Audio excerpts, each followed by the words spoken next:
Ayan ha, yung ating content patungkol doon. Dito naman tayo sa West Philippine Sea. Oy, speaking of West Philippine Sea, kumusta na kaya si Marcoleta? Kawawa naman siya. Putang ina niya, buti nga sa kanya nakulong. Congrats. 'Di ba? Parang tayo pa yung masama. Hindi na ako maawa, oy. Kaawaan mo, binastos mo naman. Hindi wala na. Oh, masama pa rin ako. Hindi na ako maawa. Diyos ko, gagawin pa tayong makasalanan ni Hanilit. Kaawaan nyo na lang kahit hindi nyo narespetuhin. Kawawa naman si Tatay Digong. Putang ina niya, buti nga sa kanya. Ay di masama pa ako. Congrats. Di ba? O ito na. Kumusta kaya si Marcoleta? Ang sabi niya wala daw West Philippine Sea, guni-guni lang ng Pilipino. E ano to? Planning a trip? Ano tong nasa mapa? Download now.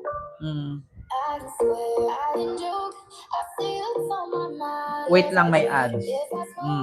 Yung South China Sea sa Google Map ay West Philippine Sea na ang nakalagay. Nakakatuwa. Pinusuan ko nga kanina nung sinend nyo sa group chat So, Ang ganda. Kaya marami nakadiscover kayo na kaya na-alerto yung mga news agencies. At chinek nga yan at lumalabas nga na West Philippine Sea na yung nakalagay doon sa Google Maps sa Google Map kapag Tignan nyo. West Philippine Sea na. Ba't sabi ni Marcoleta, hindi totoong may West Philippine Sea. Walang West Philippine Sea. Tayo lang Pilipino may gawa-gawa niyan. Katang isip nyo lang yan. Superstitious nyo na lang yan. Fictitious ba ang tawag doon? Gawa-gawa nyo na lang yan.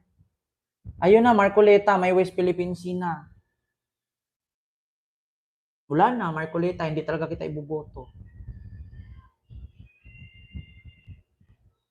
Alam niyo, sa totoo lang sabi ko sa inyo, ang Pilipinas talaga ipinagpala. Ang Pilipinas talaga hindi pinapabayaan ng Diyos. Yung mga masasamang tao, pinapaaresto at dinala sa ibang bayan para hindi na makapanggulo. Yung mga maiitim ang budhi, hindi na ibuboto at hindi na magkaroon ng posisyon sa gobyerno. Di ba? At higit sa lahat, yung China, di ba? Na inaapi ang Pilipinas, binubomba ng water cannon, tinataga ang daliri ng Coast Guard, binabangga ang mga barko, umiikot-ikot sa mga sa ating exclusive economic zone, at binabantaan pa tayo at sinasabihan pa tayong spy daw ang Pinas na pumunta sa China. Putang ina, nung i-spy natin dun sa China, puro magpeke ang gamit nila. At ito pa, bukod sa meron ng West Philippine Sea sa mapa na hindi na matanggi ng China, meron pang Tarepa. Naku, ang hirap. Ano bang ibig sabihin ng Tarepa? Ng China at Amerika. Patungkol sa Tarepa. Kita nyo, West Philippine Sea meron na West Philippine Sea. Ito na, mga kababayan. China versus Amerika. Nako. Ano bang ibig sabihin ng tariff war? Nako. Ay, nako, makakaloka. Mga kababayan. Ngayon, i-explain natin, ano bang ibig sabihin ng tariff war? Ng China at Amerika. Kung bakit nagkakaganon na parang binabawi ng China ang lahat ng produkto nila at kinukuha ng Amerika ang lahat ng produkto nila sa China. Actually, sa India nag-umpisa yung kumalat na balita na hinakot ng Apple yung 1.5 million na cellphone na Apple, hinatid sa loob ng 24 hours. Lahat ng paninda ninyo kunin. Kasi lahat ng negosyo sa ibang bansa, taasan natin ang tax. Di ba? Pag inalis lahat ng confidential fund ng mga nakaupo sa gobyerno, wala nang tatakbo. Di ba? Yun ang totoo, mga kababayan. Kasi wala nang sila makukuha Ito mga kababayan. Ini-explain ito ng isang batikan na ano bang ibig sabihin ng tariff war. Hanapin natin si anong pangalan nung reporter na yon sa tariff war. Wala na dito 1PH yun eh. Explain. Tariff War Explain. Alam ko napapanood ninyo eh. Kay ano yun? Sinong pangalan nun? Si Ed, yung reporter ng News 5. Mga kababayan, na in-explain niya yung patungkol sa tariff. Hindi ko na makita dito eh. Explain by ano? Paki-comment nga mga kababayan para malaman ng taong bayan kung anong ibig sabihin ng tariff war. Oo. Si Dilingaw. Ed Dilingaw. Ed Dilingaw. Sige. Ed Lingaw. Lingaw pala. Ito, ini-explain niya dito kung anong ibig sabihin ng tariff war. Ito na. So who really owns the islands in the South China Sea? Well, basically it depends on who you ask. The Philippines, Malaysia, Indonesia, Vietnam, Taiwan, and Brunei, they all claim parts of that vital sea lane. While China with its controversial and expansive OMG! May Wait lang ha mga kababayan. Si Ed Lingaw pala yun. Explain sa tariff war. Maganda kasi siya mag-explain. Sa Ano totoo. ba itong 9-dash line na ito at bakit parang ang laking bagay sa atin? Ang dami nga sa atin, pilat na sa Waze, mapa pa kaya? Balikan lang po natin yung kasaysayan. Itong 9-dash line nagsimula pa lang 11-dash line. At ang may pakana po nito, hindi ang Chinese Communist Party, kundi ang Kuomintang, ang Chinese Nationalist Party na kalaunay nagtayo ng gobyerno sa Taiwan. Ito po ang original na 11-dash line na ginuhit ng Chinese. Hindi ko alam tong ano nila eh. Yang Ito. News Explain Ed. Ito ha, News Explain Eds mga kababayan.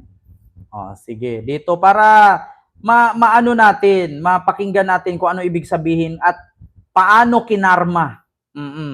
News Explained. Ayan. Ni Ed yung tariff war.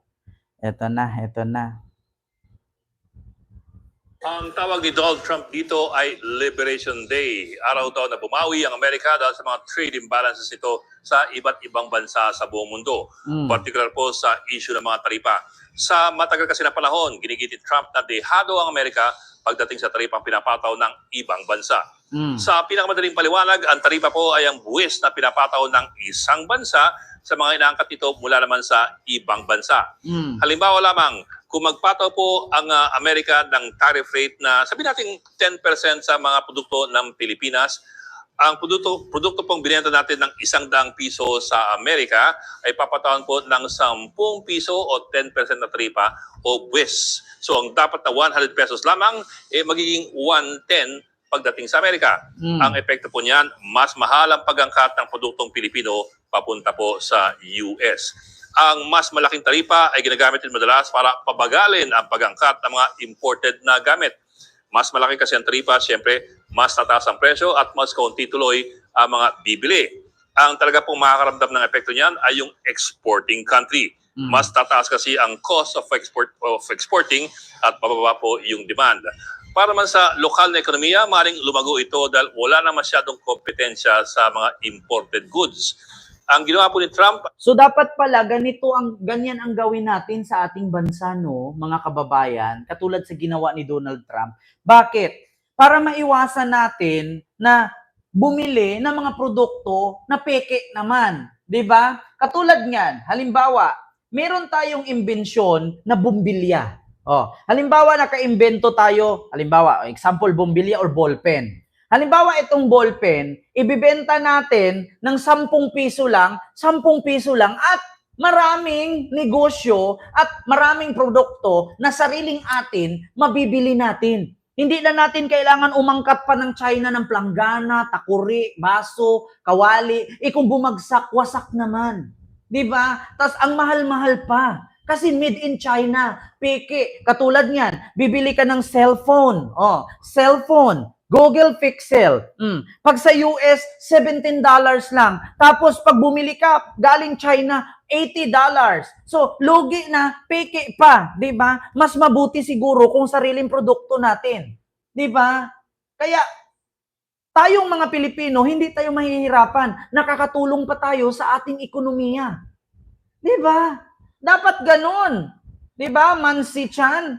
Dapat ganun ang mangyari. At least, Tayong mga Pilipino, katulad niyan, na may nakikita ako mga kababayan, meron tayong mga kababayan na nasa loob ng kulungan na gumagawa ng bag, gumagawa ng flower base, gumagawa ng bracelet. At least yung mga yon napapakinabangan. Katulad sa atin, meron tayong mineral water na tinatawag nating Summit. Meron tayong Nature Spring. Tag 10 piso lang yun, di ba? 12. Ngayon, nagugulat ako nung nakaraan, kumain ako sa isang sangyupsal, 80 pesos ang tubig nila, nasing laki lang naman ng Nature Spring. Kasi daw, galing Korea. Wala namang pinagkaiba sa tubig, iihi lang din naman. Bakit mo kailangan bumili ng tubig na Bibian kung meron namang Nature Spring? 10 lang. Di ba? Bakit natin kailangan bumili ng Chanel na bag kung meron naman tayong bag na Abaka? Di ba? Pariho lang naman purpose nun. Bakit ka bibili ng sapatos na nagkakalaga ng 15,000 kung iapak mo lang naman sa tae? Bakit ka bibili ng electric fan na ang volume 1, 2, 3 lang din naman? Di ba? Bakit ka bibili ng tablet na nagkakahalaga ng 80,000 kung meron namang tag 150 lang sa Divisoria? Nakatulong pa tayo sa ating ekonomiya, nagkakaroon pa tayo ng trabaho. Bakit ka mangutang sa Bombay kung meron namang lending app na one hand na hindi ka padadalhan ng bulaklak ng patay? Bakit ka mangutang sa Bombay na binili nila sa Divisoria ang thermos 300 pag ipautang sa'yo 700 na? 20-20 pa a day. Diba? Alam niyo, sa totoo lang, dapat may ganyan eh. Ganyan dapat ang ating bansa. Para maiwasan nating umangkat. Katulad niyan, bakit mo kailangan umangkat ng bigas sa Taiwan, sa Vietnam, sa China, kung meron naman tayong palayan? Sana hindi ubusin ni Villar yung kalupaan. Di ba? Ipaikot-ikot na lang natin yung sarili nating produkto. Bakit mo kailangan bumili ng fluorescent kung meron namang Pilipino na inventor ng fluorescent? Bakit mo kailangan bumili ng sasakyan ng di gasolina kung meron namang Pilipino na ka-invento ng tubig lang ang nilalagay? Bakit mo kailangan bumili ng TV kung meron namang invento ang Pilipinas na TV? Bakit ka bumili ng jeep na meron namang armak? Ganun dapat. Bakit mo kailangan bumili ng computer kung ang Pilipino kahit walang computer nakakagamit naman kasi may cellphone? Bakit ka bibili ng CCTV kung ang mga chismosa sa kanto ninyo ay advanced pa kaysa sa CCTV? Di ba? Mapapakinabangan ng ating bansa ang sarili nating likha. Di ba? Tangkilikin natin ang sariling atin. Bakit kailangan natin pumunta ng Malaysia at akyat sa bundok kung meron naman tayong Mount Kanlaon? Bakit natin kailangan pumunta ng Singapore kung meron naman tayong Manila Bay? Di ba? Bakit mo kailangan bibili ng CCTV na mahal at umiikot at tumutunog kung meron naman mga chismosa sa kanto na alam na nila ang totoo? Bakit kailangan mo pang bumili ng x-ray kung ang chismis pa lang ng kapitbahay mo advance pa sa resulta ng x-ray mo? Di ba? Tangkilikin natin ang sariling atin. Di ba? Ganun yan, katotoo. Bakit mo kailangan bumili ng Biblia kung meron namang pare sa atin na sumali sa politika?